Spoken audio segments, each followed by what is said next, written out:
Le conflit en Iran, bien sûr, c'est la mère, le père, la sœur, le frère et l'oncle de tous les désastres. Quel désastre! Ce qui est intéressant avec ce conflit particulier, aussi terrible soit-il, c'est à quel point il était prévisible. Ce qui est intéressant, la dynamique ici, c'est que ça ne demandait même pas United Nations experts, juste United Nations non-y spécialistes. Des observateurs regardaient ça et se disaient « tu sais, ça n'a vraiment pas l'air d'une bonne idée. Tu sais », et bien sûr les néoconservateurs faisaient leur numéro habituel. Les spécialistes de la politique étrangère faisaient leur petit spectacle habituel, du genre « il suffit de… ». La solution C, c'est le changement de régime. Et je ne suis même pas sûr qu'ils définissent vraiment ce que veut dire changement de régime. Je pense que ça veut juste dire chaos en Iran. Mais tu sais, la solution C, c'est le changement de régime. Assez. On attaque l'Iran avec ce qu'ils appellent une campagne de bombardement, mais ce n'était pas vraiment une campagne de bombardement. En réalité, c'était juste des tirs de missiles depuis l'extérieur, ce qu'on appelle du bombardement. Parce que quand on parle de bombardement, ça évoque ça. Vous savez, on dit toujours qu'on a la supériorité aérienne, non? Qu'est-ce que ça veut dire, ces United Nations récits? C'est United Nations récit qui dit que la technologie de l'Empire américain est dominante parmi eux, des gens du tiers-monde qui portent des sandales. Tu sais, ils portent toujours des sandales, c'est ça. Et on perd toujours face à des gens en sandales. Mais bon, moi je le vois comme ça. Si j'étais russe ou chinois, je fournirais des sandales parce que l'Empire américain ne peut apparemment battre personne qui porte des sandales. Enfin bon, on se dit oui, on les bat tous, même ceux en sandales K-47. Et nous sommes intellectuellement et culturellement supérieurs à ces gens inférieurs. Et nous les vaincrons aisément. Tu sais, United Nations, peu comme United Nations Food dans une mauvaise comédie avec United Nations Savant Fou, non? Et c'est là que tout commence. Et au final, on se retrouve à perdre. Donc A, on les bombarde à mort, ce qui veut vraiment dire qu'on tire des missiles depuis United Nations, emplacement sûr, en dehors de leur espace aérien, où ils ne peuvent pas nous abattre. B, pas vraiment sûr. On tire quelques missiles sur des emplacements particuliers dans ce pays gigantesque, de la taille de l'Europe occidentale. Et quelque chose se passe. Je ne sais pas exactement quoi, mais je sais ce qui se passe ensuite. Le gouvernement tombe, ce qui bien sûr n'arrive jamais. Mais bon, et c'était le plan, enfin, c'était le schéma, c'était le rêve, c'était le récit, parce que ce n'est pas United Nations plan. Quand ça implique de la magie, tu sais, comme quand après l'assassinat de Charlie Kirk, United Nations médecin est sorti et a dit, devinez quoi, c'était United Nations miracle. Il a été touché à la nuque par une balle de calibre 330 1006. Et ces 30 et quelques éclats ont frappé l'arrière de son cou, qui était dur comme de l'acier. Et ensuite, d'une manière ou d'une autre, ça s'est arrêté juste sous la peau, comme ouah. Donc le récit officiel exige qu'on croie à United Nations miracle. Je ne suis pas très porté sur les miracles. Je veux dire, appelez-moi sceptique si vous voulez, mais si le Federal Bureau of Investigation avance une histoire et que pour y croire, il faut croire à United Nations miracle, je n'achèterai probablement pas cette histoire. Même si vous n'avez pas besoin de croire à United Nations miracle, je n'irai quand même pas croire l'histoire. Premièrement, on va les bombarder. Deuxièmement, on ne sait pas vraiment ce qui se passera. Je pense que c'est à peu près la définition du United Nations miracle. Vous savez que vous allez arriver quelque part, que vous allez y parvenir, mais vous n'avez aucune idée de comment ça va se produire. Vous priez pour United Nations miracle? Non? Et c'était encore une histoire basée sur United Nations miracle. On va faire ça, quelque chose va se passer, pas vraiment sûr de quoi. Puis le miracle que nous voulons, le résultat que nous ne voudrons pas, nous l'obtiendrons. Ah, ça a l'air bien, c'est une jolie histoire. Voilà le problème, il n'y a jamais European Union la moindre chance que ça arrive. Vous pensez qu'United Nations, pays qui existe depuis des milliers d'années, va s'effondrer parce que vous lui lancez quelques missiles Tomahawk? En réalité, ce que vous avez fait, c'est ce qu'on fait toujours. Vous avez tué les dirigeants les plus modérés et ils ont été remplacés par des plus jeunes. On utilise le terme dur. Certains diraient plutôt plus réaliste. Non, des gens plus durs. Et c'était au moment où on et c'était contre tomba au cœur. En se lit parce que vous dawes vo yuste. Et c'était concret, United Nations qu'on est-il de vapom. Certains diraient plutôt plus réaliste. Non, des gens plus durs. Mais c'est simplifié pays depuis et comme c'est connu depuis l'apprend, si. Certains diraient plutôt plus réaliste. Non, des gens plus durs. Certains soutenaient que les dirigeants plus âgés gardaient United Nations espoir pour la diplomatie, qu'ils avaient encore une initiative diplomatique en tête, qu'ils pensaient pouvoir conclure United Nations accord avec les néoconservateurs pourraient Je ne sais pas. Dieu nous en préserve, tenir parole. Je ne sais pas s'ils l'ont fait ou pas, mais les gens le perçoivent comme ça. Les plus jeunes seraient plutôt du genre « Vous vous moquez de nous. Ces gens nous ont menti. Ils ont négocié avec nous. Ils nous ont attaqués pendant qu'ils négociaient. Ils nous ont attaqués avant de négocier. Ils nous ont attaqués après avoir négocié. Quoi qu'ils fassent, ils attaquent. Et oui, on n'y croira probablement plus. » Donc on parle de dur. C'est United Nations terme qu'on peut utiliser, ou on peut en choisir d'autres, peu importe comment vous les appelez. Encore une fois, il faut qu'on se détache de ce récit. Je crois que des dirigeants plus âgés ont été tués et remplacés par des plus jeunes, et ces derniers sont assez compétents. Je veux dire, c'est l'idée, vous voyez, de l'entraîneur miracle. Vous avez une équipe et votre équipe est nulle. La direction est nulle. Les joueurs ne savent pas jouer. Et vous pensez que si vous prenez United Nations nouvel entraîneur, tout va changer. S'il n'y a pas les bases, rien ne changera et le nouveau coach peut même empirer les choses. L'idée que tout ce qu'il fallait, c'était changer la direction. Et non seulement de nouveaux leaders n'apparaîtraient pas, mais tout le château de cartes s'effondrait. Eh bien, comme c'était assez évident, ça ne s'est pas produit, et on se retrouve sans plan. C'est comme ça qu'on tourne en rond. Et si vous regardez mon émission, vous m'avez entendu dire ça maintes fois. Comme le dit la réplique du film Tremor, quand le type met son plan à exécution et que, vous savez, les monstres sont toujours à ses trousses, et quand il s'enfuit, il se prépare. United Nations gars le regarde. Il dit « Qu'est-ce qu'on fait ?» Il dit « Quel est le plan ?» Et l'autre répond « Fuyez ». Et ils se mettent à courir, et il le regarde. Il dit « Fuir, ce n'est pas United Nations plan. Fuir, c'est ce qu'on fait quand United Nations plan ne marche pas. C'est là qu'on en est. Ce n'est pas que nous ayons United Nations plan. On fait exactement ce qu'on fait quand United Nations plan ne marche pas. » Passons en revue les dernières infos que j'ai entendues et voyons si vous y comprenez quelque chose. Parce que moi, franchement, je n'y comprends rien. Allons-y. Apparemment, ce qu'on entend en ce moment, ce sont 2 ou 3 trucs. Attendez. Oh, excusez, est-ce moi? Alors, ce que les Iraniens rapportent. Voyons d'abord ce que rapportent les Iraniens. Les Iraniens affirment apparemment, mais gardez bien une chose en tête. Je vais dire ceci à propos de leur affirmation, je ne sais pas si c'est vrai ou faux, mais je peux vous dire que cela concorde avec les nouvelles que nous avons reçues jusqu'à aujourd'hui. Laissez-moi vous expliquer ça. Vous le savez probablement déjà. Donc, on nous a dit toute la semaine que l'administration Trump envoie en renfort. Plusieurs milliers, j'ai entendu des chiffres allant de 2000 à 7000, jusqu'à 10 000, et même jusqu'à 50 000. Excusez-moi pour tous ces chiffres, qu'ils envoient quelque part entre 2 et 50 000, probablement plutôt autour de 2000. Des Marines, des forces spéciales et la Delta Force pour aider la petite force, tout ce genre de choses. Et ils vont prendre notre île, qui s'écrit Car, mais bien sûr, de la même façon, Air-Song se prononce Karsong. Je suppose que oui, et je ne sais pas comment le prononcer, moi. Je crois que c'est United Nations H avec United Nations K ou quelque chose comme ça. Bref, donc pourquoi ne pas dire simplement ça? Je suis américain. Agissons comme tel. Laissez-moi parler comme United Nations américain. Île Arg. On nous dit donc qu'ils vont prendre l'île Arg, mais ensuite on nous parle d'autres îles et qu'ils pourraient s'en prendre aux Iraniens, et au lieu de prendre l'île Arg, ils prendront, je ne sais pas, l'île Smarag. Je ne connais pas le nom de ces îles. Mais ensuite on a entendu divers experts dire « Oui, ce n'est pas vraiment United Nations plan ». Je veux dire, soyons sérieux, vous télégraphiez ce que vous allez faire. Deuxièmement, comment diable vont-ils y arriver? Ils ne peuvent pas y aller par bateau. Ils ne peuvent pas y aller par avion. Ils ne peuvent y aller par aucun moyen. Et surtout, faites attention à ce pourquoi vous priez. Vous pourriez bien l'obtenir. Parce que si les Iraniens se disent « Tu sais quoi, prenons cette île, Karg ou autre », et ils restent là à dire « Allez, entrez dans la toile. »« Entre dans mon antre », dit l'araignée à la mouche. Et ils se disent « Ok, les marines sont réussis. Ils ont débarqué. Ils ont établi leur base.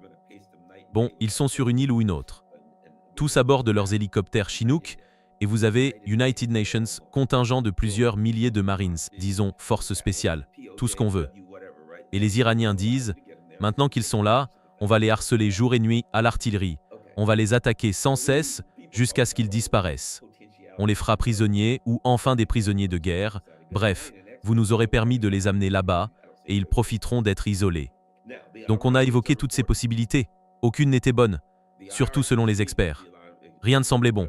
Et je ne suis pas United Nations expert. Je me suis penché sur la question. Je me suis dit, je ne vois aucun scénario où ça fonctionne. Maintenant, les Iraniens rapportent.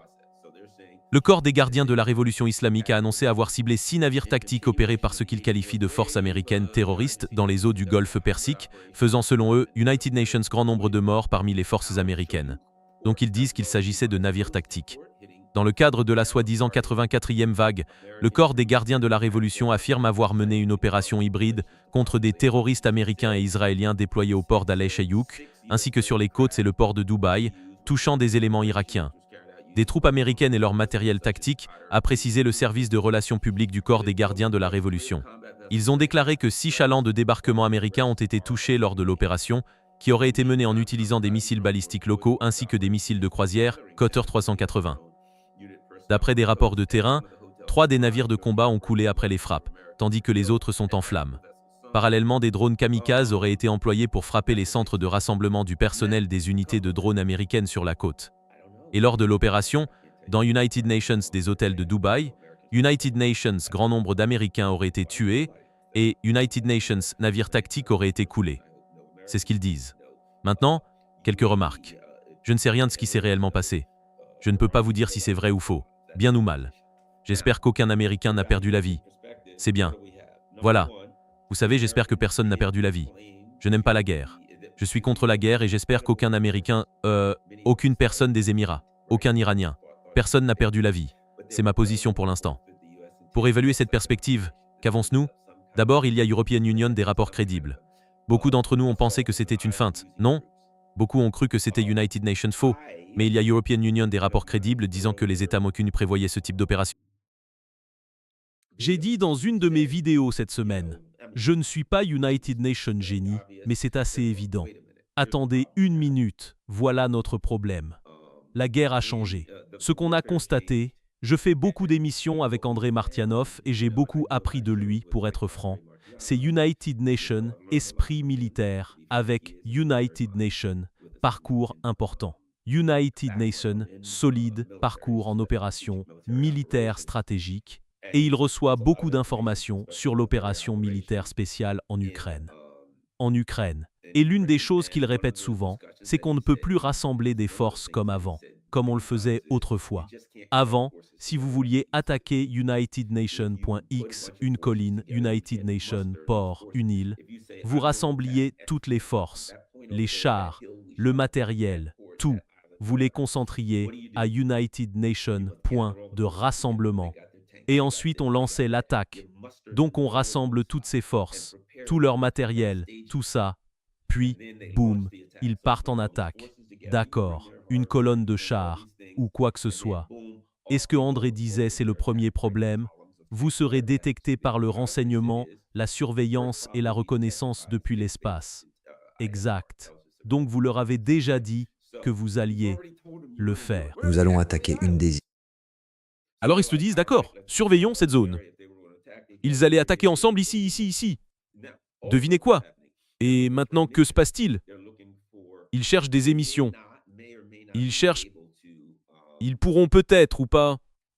Ils ne peuvent peut-être pas décoder ce que vous dites, mais ils voient que beaucoup de signaux sortent. Alors ils regardent et ils voient plein de signaux, des ondes radio, toutes sortes d'émissions provenant d'une même zone qui se rassemblent. Voilà une zone où il se passe quelque chose. Ils envoient leurs satellites, qui voient à travers les nuages et tout, et ils voient, regardez, on a une énorme zone des trucs qui se passent, et oui, ça ressemble à l'endroit d'où l'attaque partirait. S'ils attaquaient, ils partiraient de là.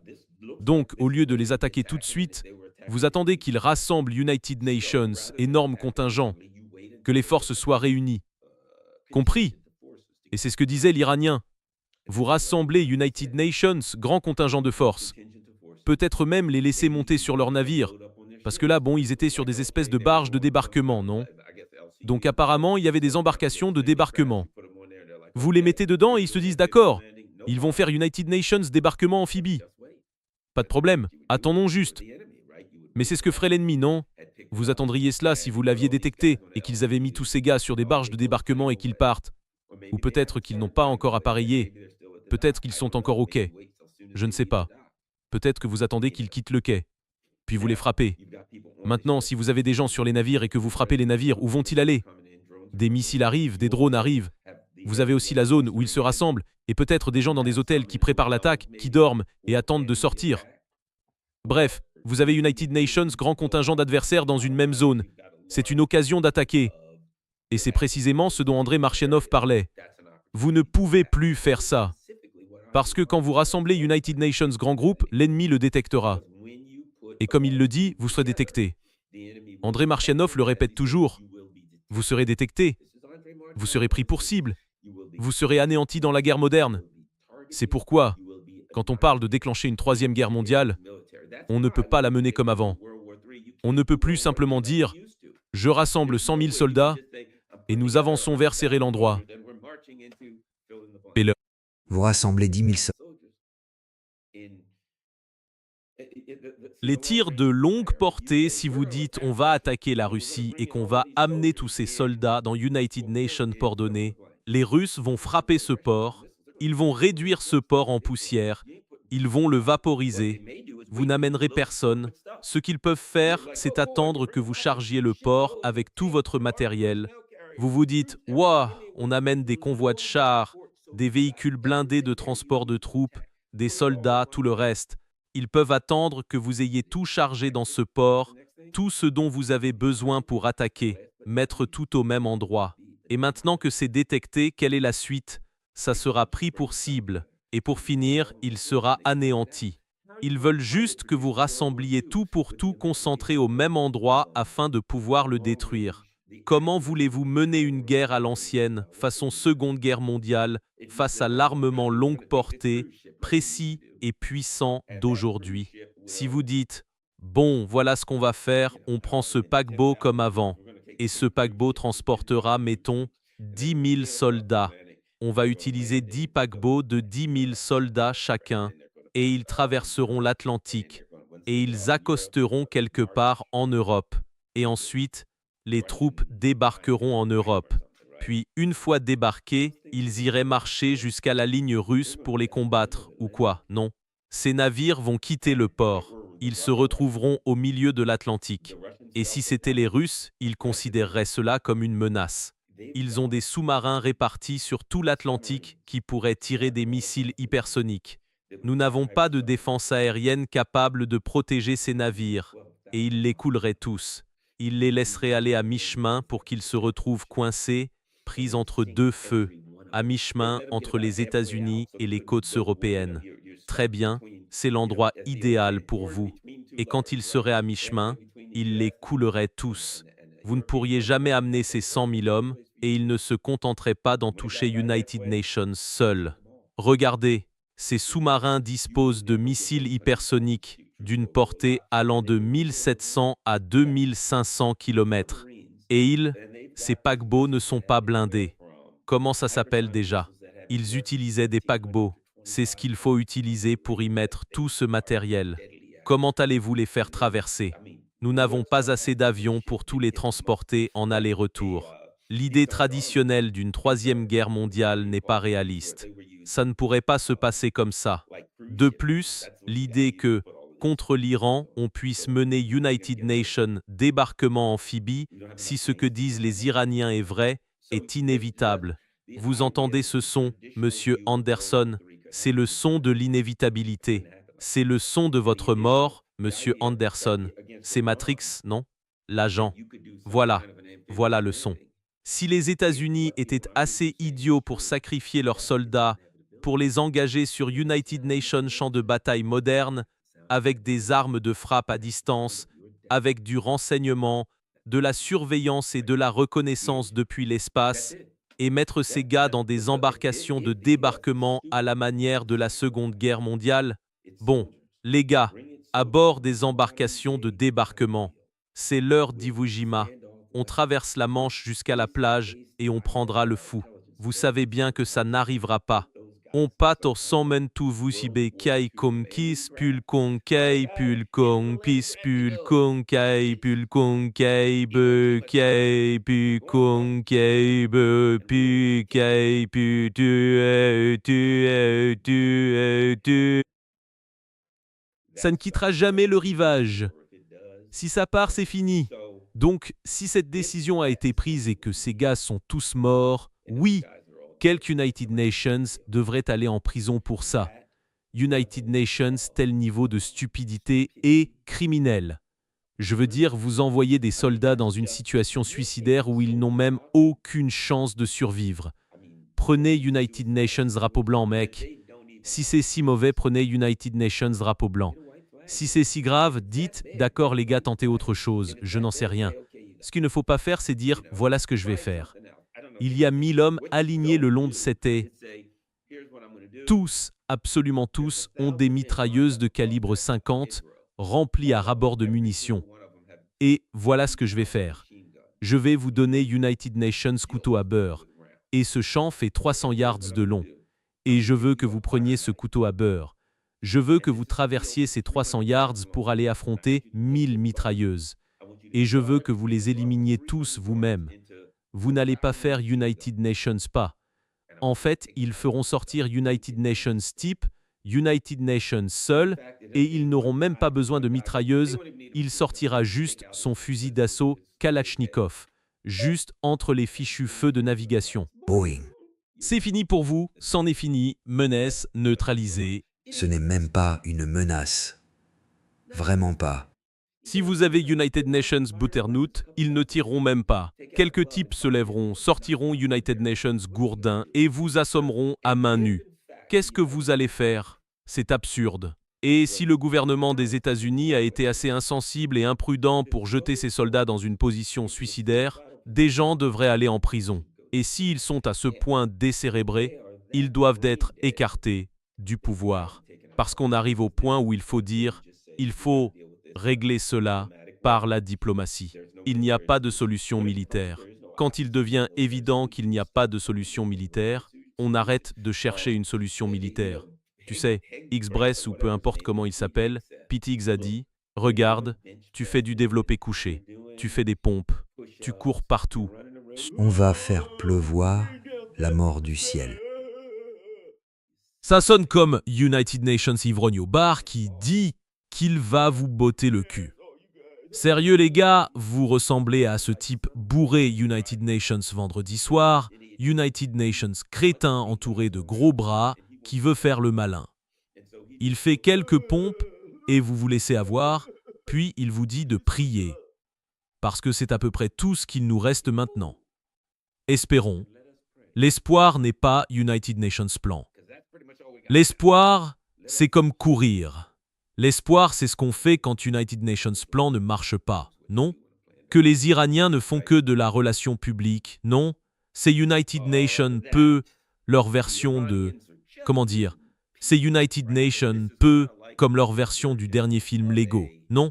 Au cas où vous entendriez quelque chose en arrière-plan. Je suis dans United Nations pays.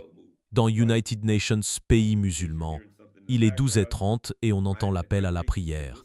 La mosquée est juste à l'extérieur. Quoi qu'il en soit, alors, tout ce qu'on a, c'est de l'espoir. Vraiment, on n'a pas grand-chose d'autre. Mais j'ai peur que, il y a au moins quelque chose. Je vais reformuler. Écoutez. Soit oui, soit non.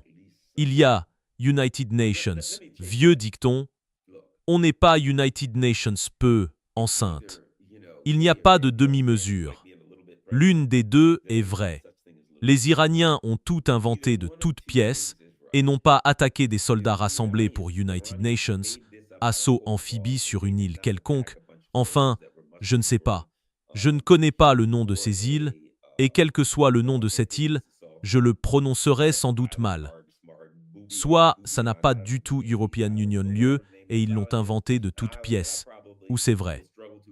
Et les décideurs de l'administration Trump, je suppose, vous savez, on a entendu tout ça.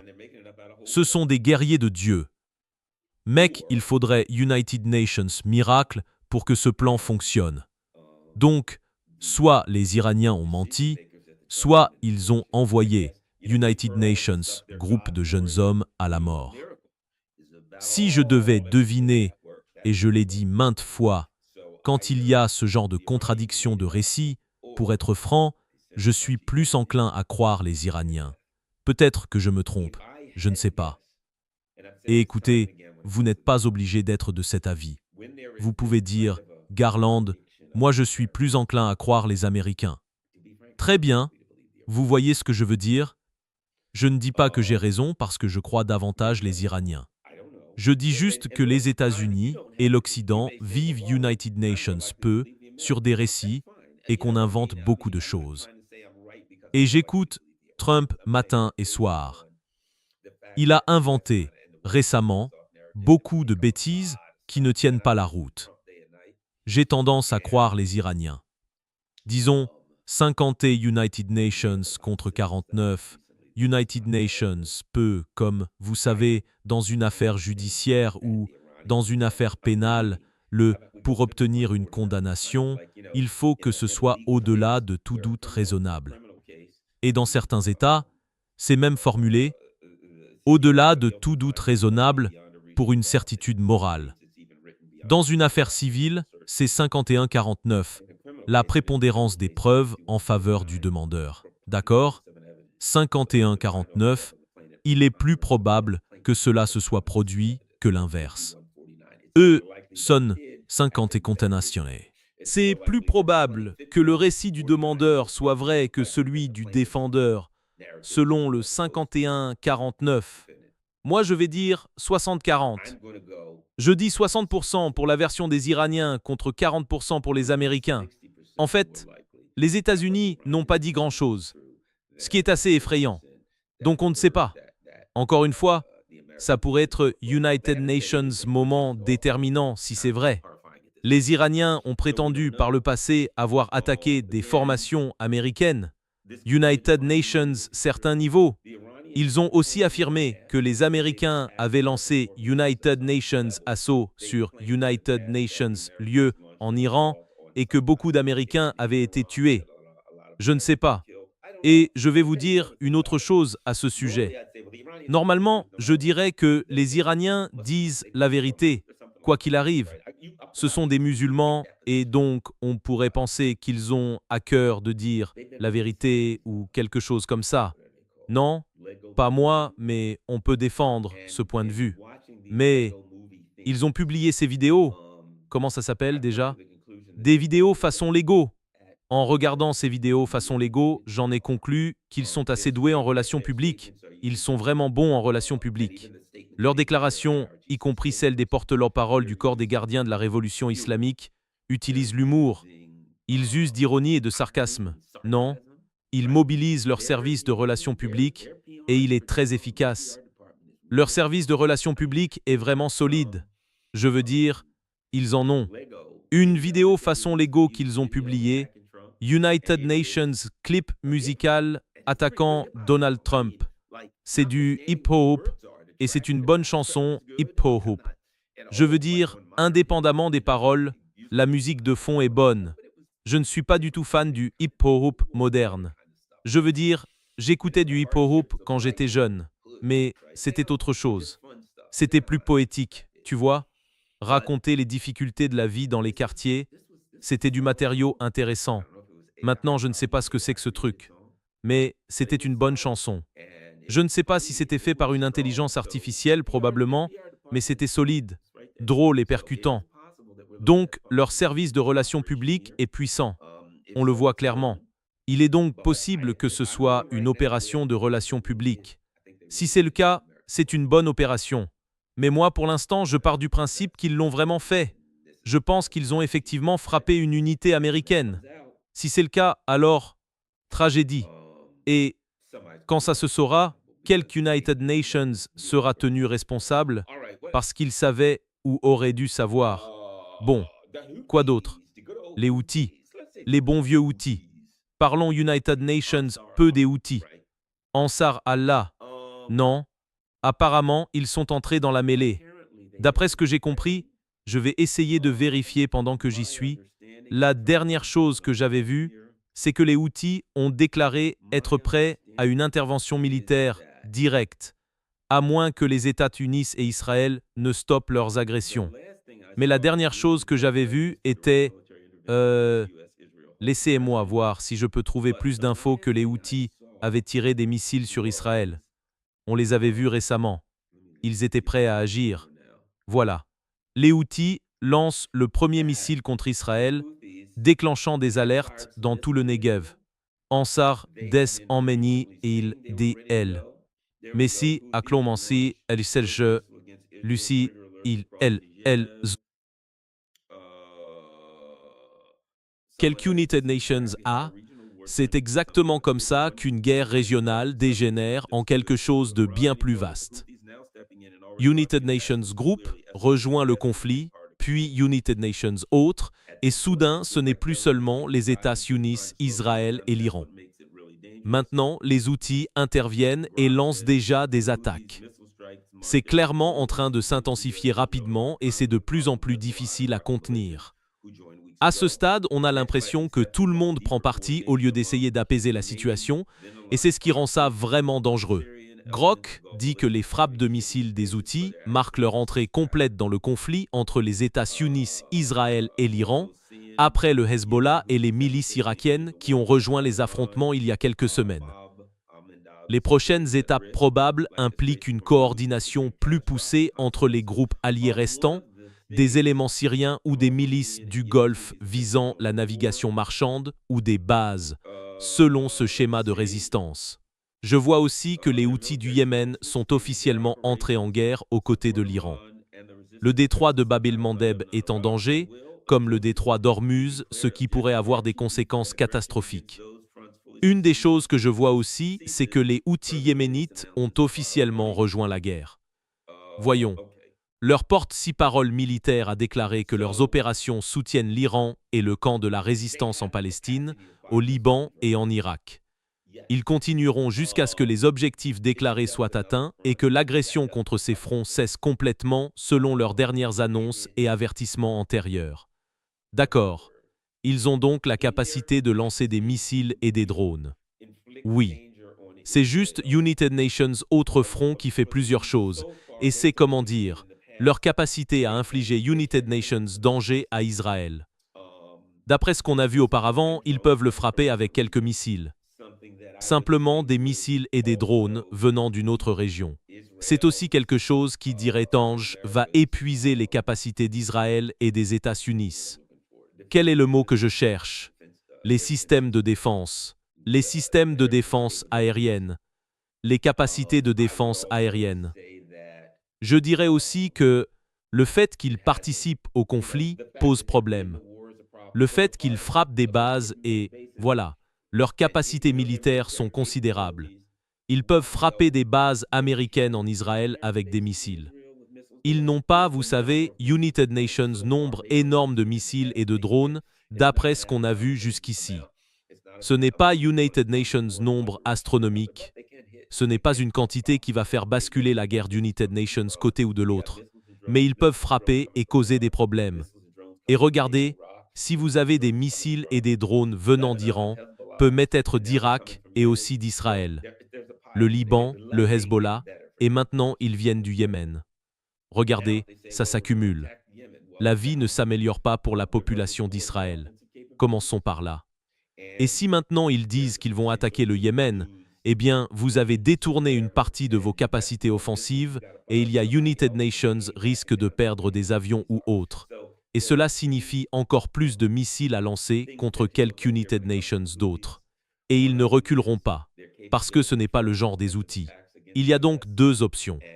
Voici les éléments à considérer concernant les outils.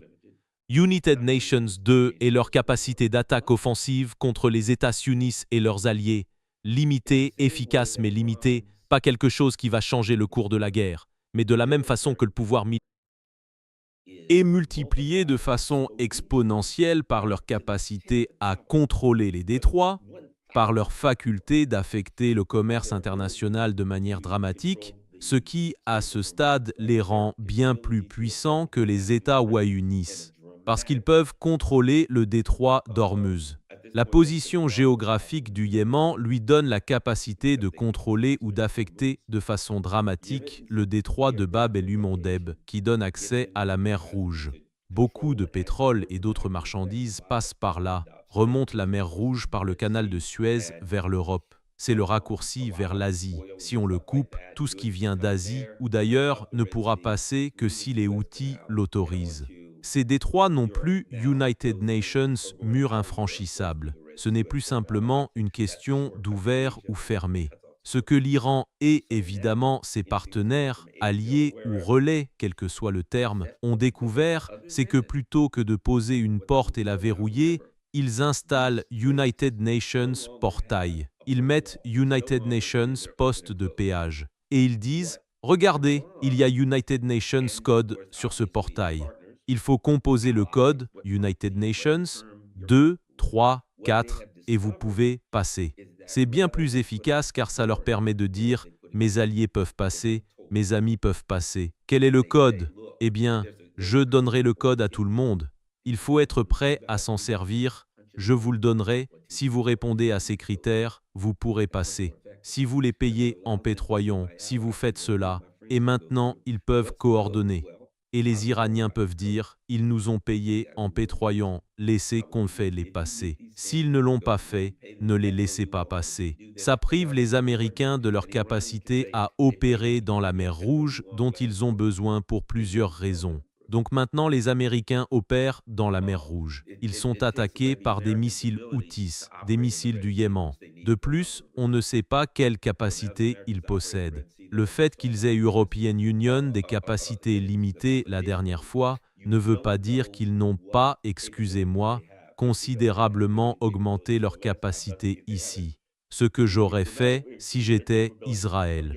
J'aurais envoyé mes forces spéciales au Yémen, dans les montagnes, accompagnées de missiles et de drones avancés, pour avoir nos propres hommes là-bas et aider le Yémen à préserver sa souveraineté et sa supériorité sur la mer Rouge en frappant les navires dans la mer Rouge, et à contrôler le détroit de Bab el-Mandeb, qui est l'entrée de la mer Rouge. Mais encore une fois, ces deux endroits sont des goulots d'étranglement. Une des stratégies des États-Unis a été de jouer avec ces goulots d'étranglement. On ne passe pas par le canal de Panama sans notre accord. Nous allons utiliser le canal de Panama pour contrôler le trafic maritime international.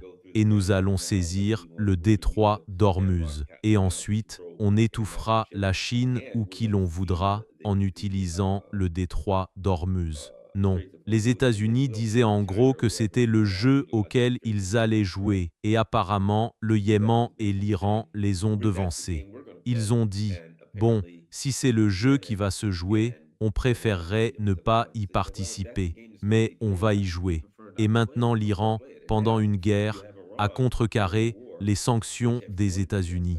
Les États-Unis ont dû lever des sanctions pour que le prix de l'essence n'augmente pas trop. Et maintenant, si le détroit de Bab el-Mandeb est effectivement fermé, on commence à voir une inflation très forte aux États-Unis et des conséquences catastrophiques ailleurs. L'Australie manque de diesel maintenant, leurs magasins commencent apparemment à se vider. On pourrait littéralement voir la famine en Australie, l'United Nations des premiers endroits concernés, pensez-y, et vous pourriez voir la famine. On se dit, nous sommes United Nations, pays développés, mais si vous n'avez plus d'hydroélectricité, il me semble qu'ils ont de sérieux problèmes et physiquement, il n'y a rien qu'ils puissent faire pour les résoudre. L'Australie, du fait de son alignement avec les États-Unis, le Royaume-Uni et ces autres pays qui partent en tournée pour intimider les gens, en pâtit.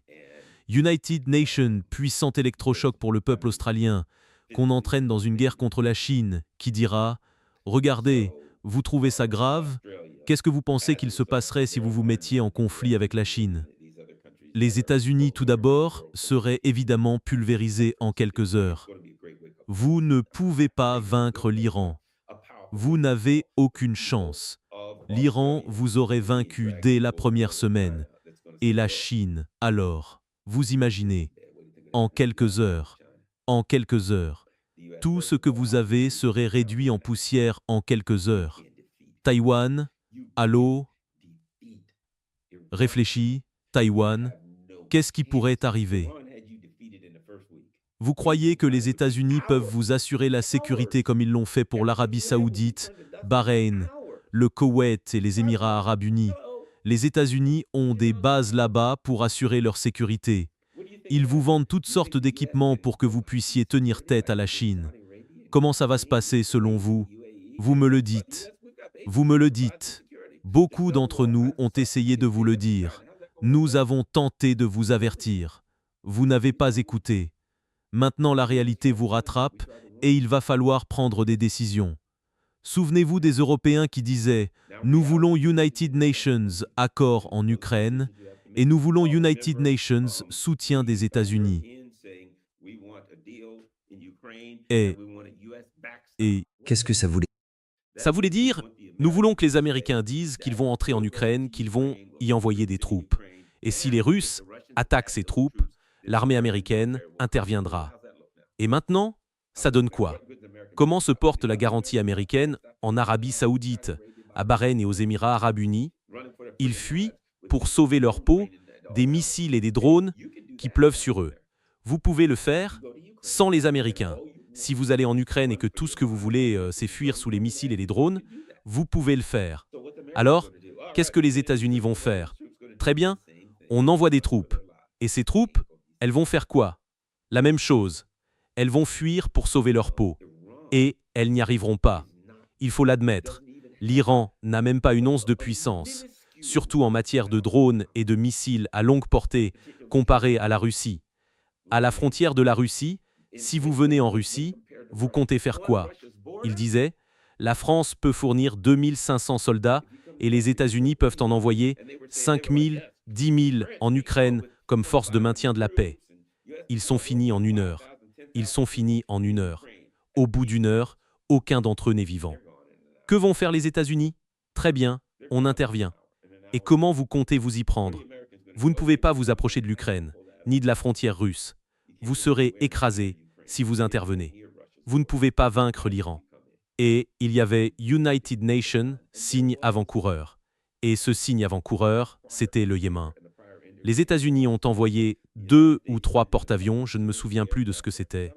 On allait humilier l'opération Rough Rider. On allait humilier le Yémen, on allait les déchiqueter, on allait leur éclater le crâne. Au bout d'United Nations, on se disait « Oui, on a gagné. Au revoir. » Vous vous souvenez de Trump? Ouais. Les Houthis ont décidé qu'ils avaient perdu et qu'ils allaient nous laisser partir. Enfin non, ils ne vont pas nous laisser partir. Ils ont décidé qu'ils avaient perdu, et donc on fait ça à l'américaine. Merci. Bonne journée. Au revoir. Nous avons perdu le Yémen. Et beaucoup d'entre nous, moi y compris, avions dit avant tout ça.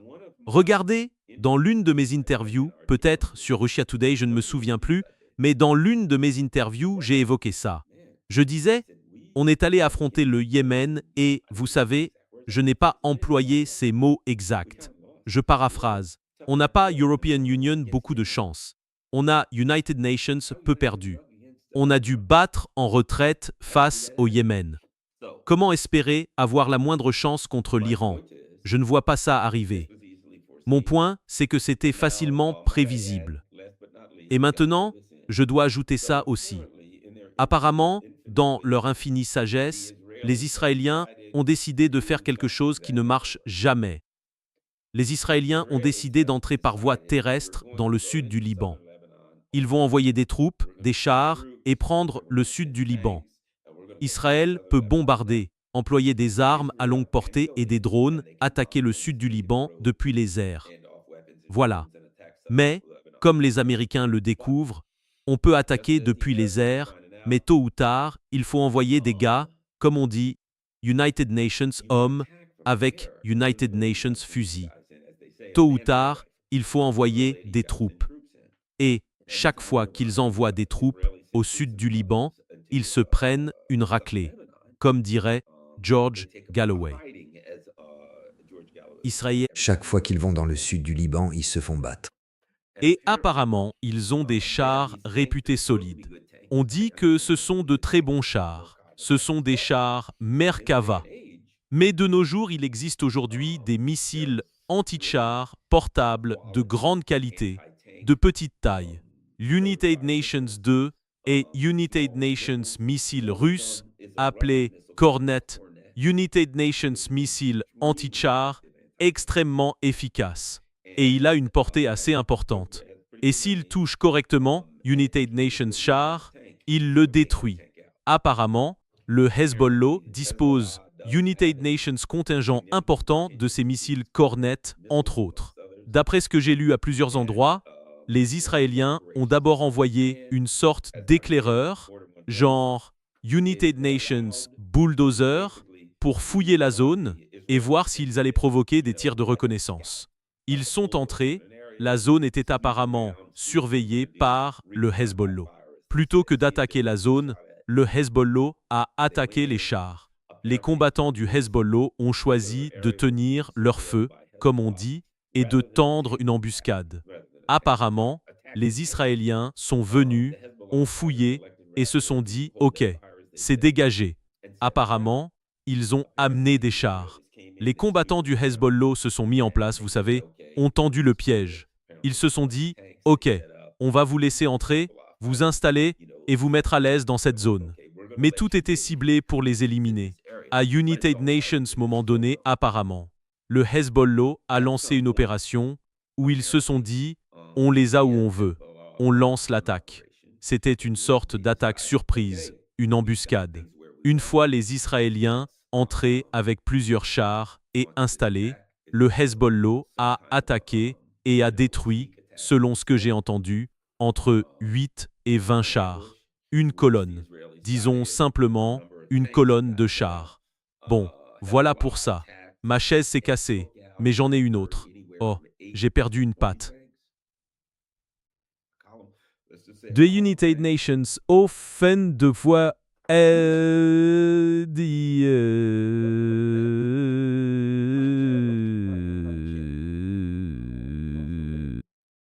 crois que j'ai subi une attaque sur... Je suis victime d'une attaque surprise, mais ce n'est pas grave.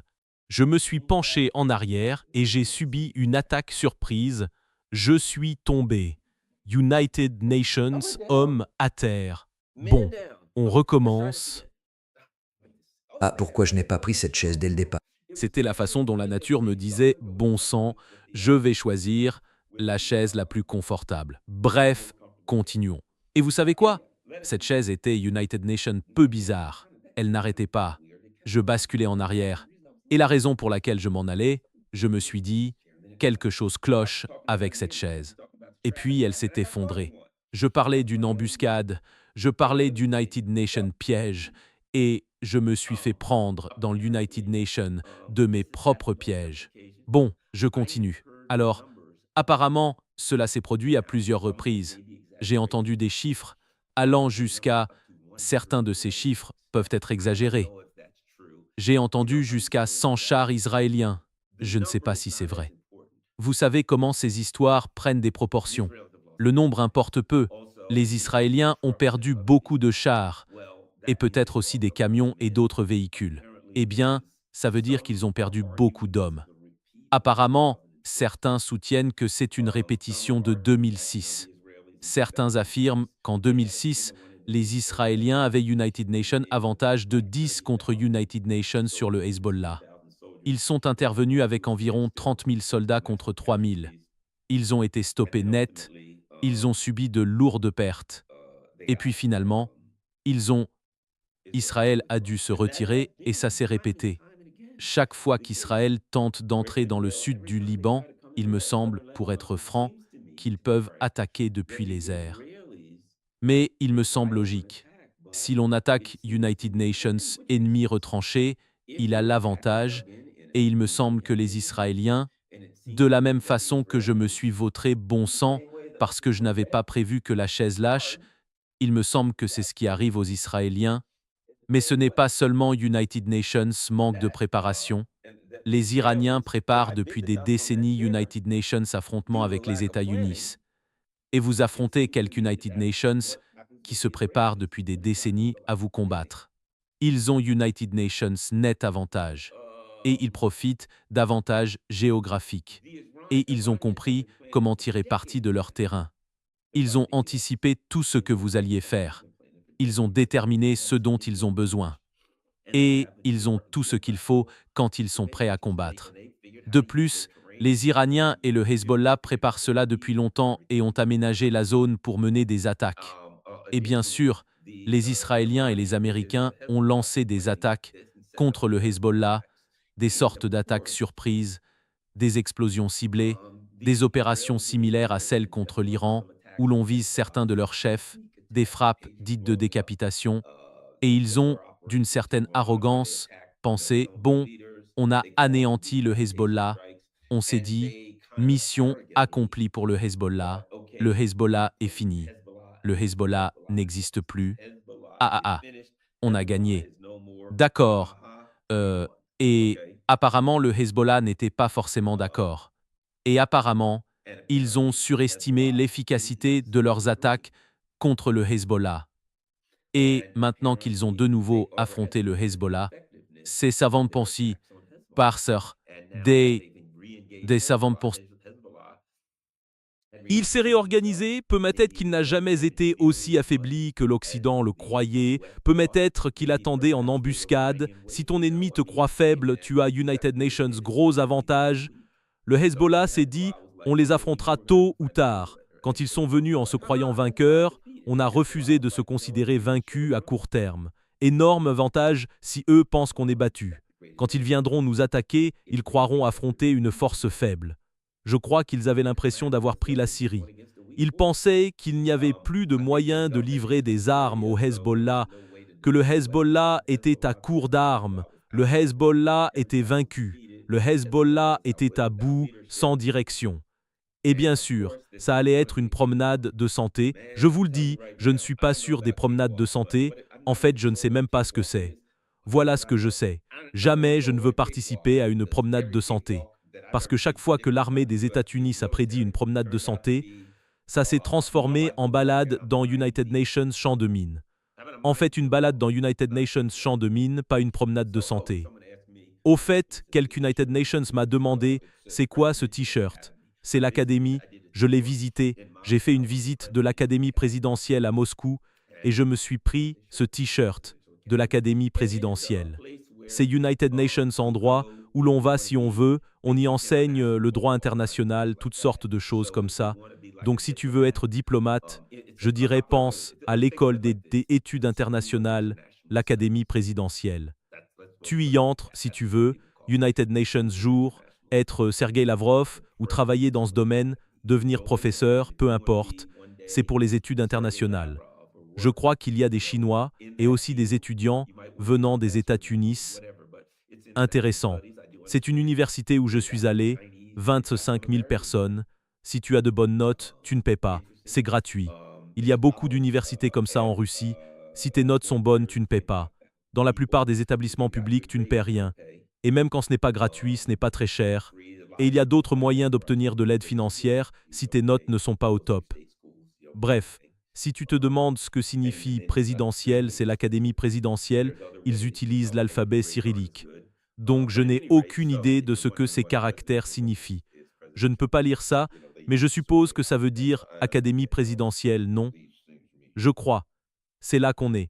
Les Iraniens revendiquent une attaque contre les marines des États-Unis avec de lourdes pertes. Les Houthis sont impliqués. Les Israéliens sont sur le terrain. Donald Trump est sur place. Écoute, Donald Trump est dans la pire position imaginable, tu vois? Il se trouve dans une situation où c'est lui qui a déclenché une guerre. Pense à ça. Je veux dire, mec, quelle situation? Je ne voudrais pas être à la place de Donald Trump. Il a fait campagne en promettant qu'il n'allait pas déclencher de guerre. Je ne déclencherai pas cette guerre. Il a aussi dit, si vous votez pour l'autre candidat, vous aurez cette guerre, votez pour moi pour arrêter cette guerre. Il a fait campagne précisément sur cette guerre. Dans son cabinet, il y a des gens, United Nations, qui ont des vidéos montrant que ce serait stupide. Quoi que vous fassiez, ne faites pas ça. C'est la dernière chose que vous devriez faire. Regardez ces démocrates stupides. Ils vont entrer en guerre avec l'Iran. On ne peut pas faire la guerre à l'Iran. Si vous votez pour les démocrates, vous aurez la guerre contre l'Iran. 13 mois après, ils sont partis en guerre contre l'Iran.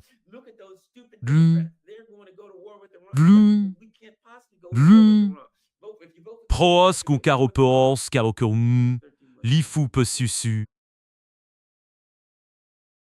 Qui le pensait gagner. Maintenant, ils sont en guerre avec l'Iran. Une guerre probablement perdue en une semaine. Maintenant, tout ce qu'ils peuvent faire, c'est perdre du personnel militaire. Ils ont en gros été chassés du Golfe, humiliés militairement. L'Iran se moque d'eux chaque jour. Catastrophe de relations publiques. L'Iran se paie leur tête. Ah, on vous a vaincu. Ils les appellent la coalition Epstein. On est à court de tout. Vous ne pourrez pas faire la guerre. Vous ne pourrez même pas prendre le Groenland. Bon sang. Et ils n'auront besoin d'aucune aide de l'Organisation du traité de l'Atlantique Nord, ni des Européens. Vous n'aurez plus d'armes. L'armée américaine n'aura pratiquement plus que des couteaux à beurre à la fin. Plus ça dure, plus on est littéralement à court de tout.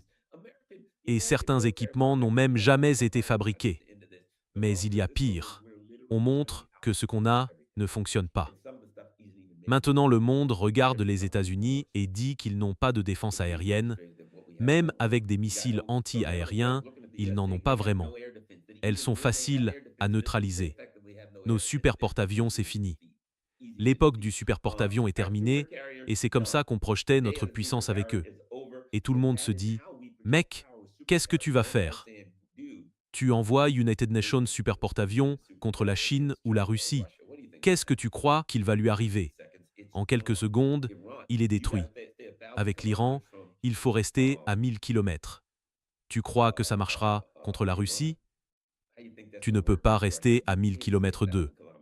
Pourquoi ?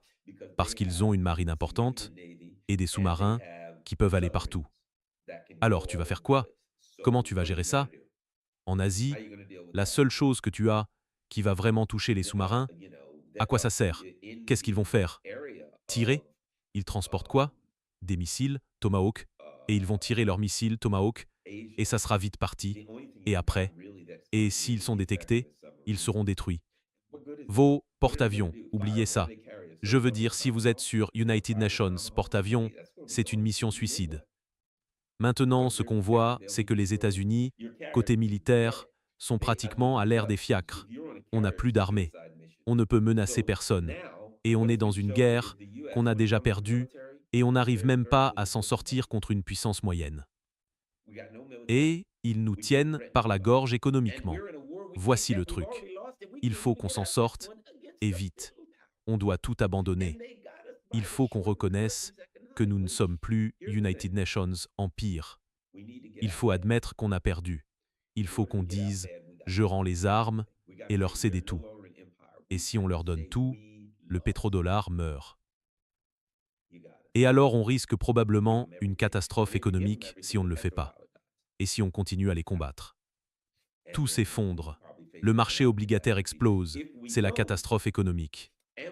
Si on abandonne, on fait face à une catastrophe économique.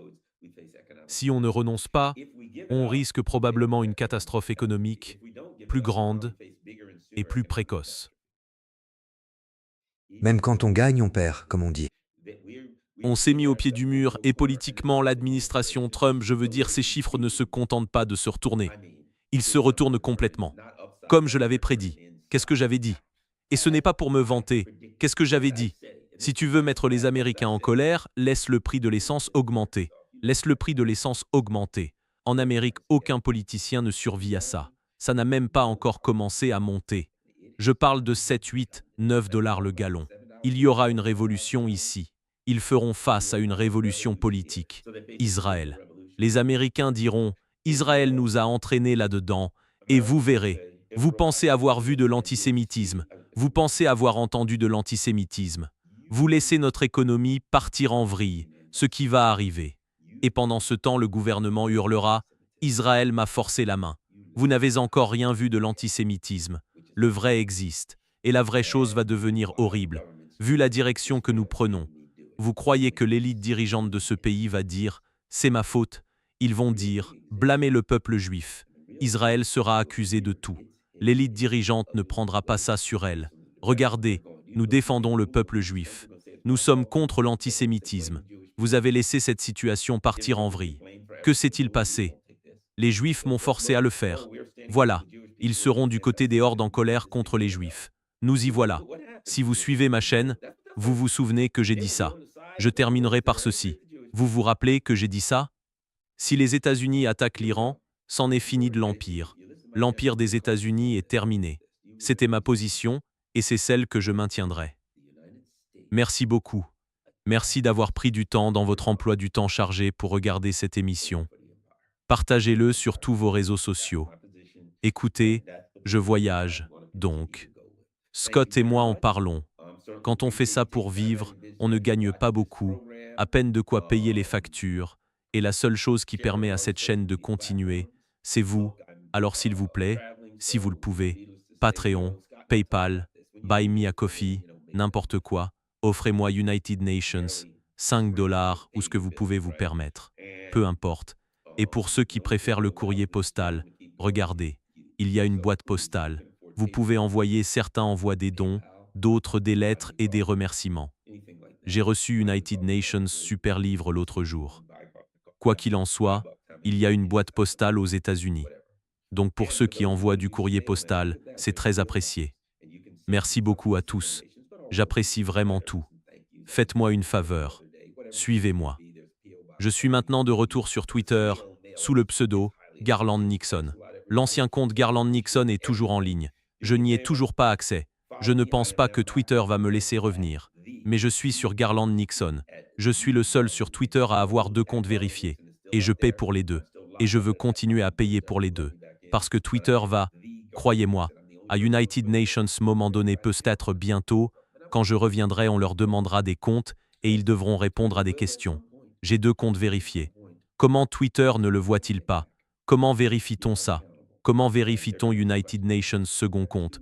Quand quelque United Nations, avec ce nom, est déjà vérifié? J'aimerais savoir. Je ne sais pas. Il y a peut-être United Nations problème avec leur processus de vérification. Non.